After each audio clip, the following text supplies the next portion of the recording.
నంద్యాల జిల్లా ఆత్మకూరు మండలం ఇందిరేశ్వరం గ్రామంలో భూ వివాదం తీవ్ర ఘర్షణకు దారితీసింది. ఒక పొలానికి సంబంధించిన వ్యవహారంలో రెండు వర్గాలు పరస్పరం దాడులకు దిగడంతో గ్రామంలో ఉద్రిక్త పరిస్థితులు నెలకొన్నాయి. స్థల వివాదంపైన మొదలైన గొడవ క్రమంగా పెరిగి ఇరు వర్గాల మధ్య ఘర్షణగా మారింది. అయితే ఈ వివాదానికి సంబంధం లేని ఒక వ్యక్తి జోక్యం చేసుకోవడం వల్ల పరిస్థితి మరింత ఉద్రిక్త పరిస్థితులకు దారితీసింది. ఈ ఘర్షణకు సంబంధించిన దృశ్యాలు వీడియోలు సోషల్ మీడియాలో వైరల్ కావడంతో విషయం వెలుగులోకి వచ్చింది.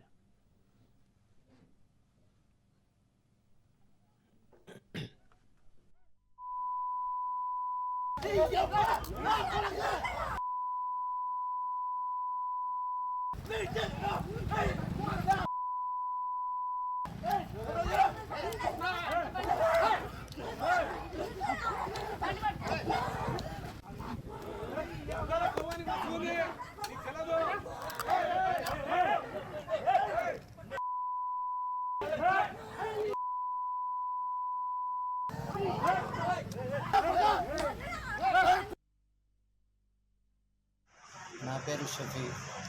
నేను సీనియర్ మైనార్టీ నాయకుడిని. నా మీద వ్యక్తిగత కక్షలు తప్ప వాళ్ళ మనసులో వేరే ఉద్దేశం తప్ప సేమ్ ఒకటే పార్టీకి చెందిన వారు వెంకట్రావు, పెద్దస్వామి రెడ్డి, జనార్దను, రెమీలమ్మ వీళ్ళల్లో కలిసి దారి అడ్డగించి నాకు కొట్టడం జరిగింది. వాళ్ళ భూ వివాదాల్లో కేవలం నేను ఒక నిమిత్త మాత్రమే కేవలం పోయి పక్కకు నిలబడినందుకు నా మీద కచ్చగట్టి వీళ్ళందరూ కొట్టడం జరిగింది. అదేవిధంగా మా హైకమాండ్ ఏ నిర్ణయం తీసుకుంటుందో వాళ్ళ అడుగుజాడల్లో మేము కొనసాగుతాం. నా పేరు